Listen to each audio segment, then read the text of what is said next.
क्या कभी आपने ध्यान दिया है कि भगवान शिव के माथे पर हमेशा भस्म की 3 रेखाएं ही क्यों होती हैं? 2 क्यों नहीं या फिर 4 क्यों नहीं? देखने में शायद ये एक साधारण सा तिलक लगे, लेकिन सच मानिए इसके पीछे एक ऐसा गहरा रहस्य छिपा है ना, जो सीधे हमारी आंतरिक शांति और आध्यात्मिक जागृति से जुड़ा है। ये सच में आपका नजरिया बदलने वाला है। तो चलिए सीधे पॉइंट पर आते हैं। सिर्फ 3 रेखाएं ही क्यों? इसे हम त्रिपुंड रहते हैं, और ये सिर्फ कोई धार्मिक निशान नहीं है। भौतिक दुनिया की उलझनों से लेकर उस परम शांति तक जिसकी हम सब दिन रात तलाश कर रहे हैं, ये उसका एक सीधा और गहरा रास्ता है। अब इसे समझने के लिए पहले भस्म यानी राख को समझना होगा।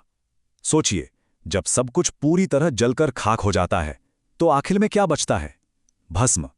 हमारे जीवन में जो भी चीजें आज हैं और कल नहीं रहेंगी, उनके मिटने के बाद जो एक शुद्ध, कभी ना बदलने वाला सच बचता है ना, भस्म उसी का प्रतीक है। और यहीं से शुरू होता है असली खेल। 3 सबसे बड़े बोझों का विनाश: अहंकार, कर्म और माया। ये 3 रेखाएं असल में हमारे अंदर के 3 सबसे भारी बोझों को जलाकर भस्म कर देने की निशानी है। पहली रेखा हमारा अहंकार यानी हमारी ईगो का नाश। दूसरी रेखा कर्मों के कभी न खत्म होने वाले चक्र से मुक्ति। और तीसरी माया यानी इस दुनिया के हर भ्रम का टूटना। शिव ये भस्म लगाकर हमें बताते हैं कि परमात्मा इन सब जालों से एकदम मुक्त है। और भाई, अगर हमें भी सच्ची शांति चाहिए ना, तो इन 3 बंधनों को अपने अंदर भस्म करना ही होगा। यहां एक कड़वा लेकिन सबसे बड़ा सच सामने आता है। हर भौतिक वस्तु एक दिन राख बन जाएगी। एक झटके में ये बात हमें सच्चाई से रूबरू करा देती है। जो भी आज हमें इतना जरूरी और हमेशा रहने वाला लग रहा है, वो टिकने वाला नहीं है। और ये बात डराने के लिए बिल्कुल नहीं है, बल्कि हमें मोह की नींद से जगाने के लिए है। और वेदांत के दर्शन में ये त्रिपुंड एक और गजब का अर्थ दिखाता है। वेदों के अनुसार हमारी पूरी सृष्टि 3 गुणों से बनी है: सत्व यानी शुद्धता, रजस यानी हमारी इच्छाएं, और तमस मतलब आलस्य या अज्ञान। ये त्रिपुंड लगाने का सीधा सा मतलब है इन तीनों गुणों से ऊपर उठ जाना। मतलब जब एक आत्मा पूरी तरह मुक्त हो जाती है तो वो इन तीनों स्वभावों को पार करके परम शांति पा लेती है। अब इसे थोड़ा और बड़े लेवल पर ब्रह्मांड के नजरिए से देखते हैं। ये 3 रेखाएं समय के 3 पहियों को भी दिखाती हैं: भूत, वर्तमान और भविष्य। भगवान शिव तो त्रिकालदर्शी हैं, वो इन तीनों कालों के स्वामी हैं। ये हमें याद दिलाता है कि समय भी नश्वर है, वो लगातार फिसल रहा है।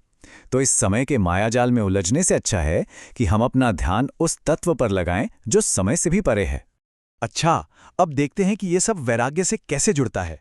देखिए, भस्म हमेशा आग से बनती है, सही? और ये आग प्रतीक है वैराग्य का, यानी दुनियावी चीजों से गहरा लगाव छोड़ देना।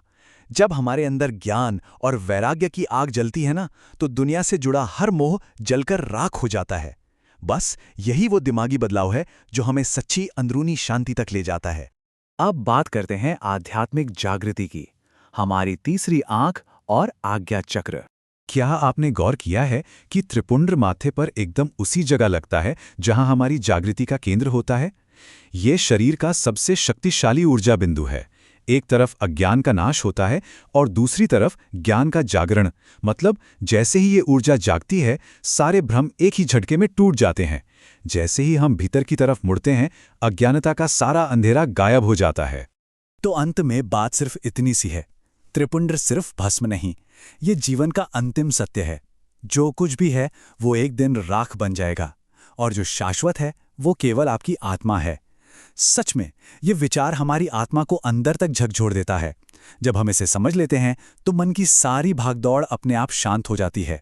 अगर आज इस रहस्य ने आपको कुछ नया सोचने पर मजबूर किया है तो इसे लाइक करें, शेयर करें और ऐसी ही गहरी आध्यात्मिक बातों के लिए सब्सक्राइब जरूर करें।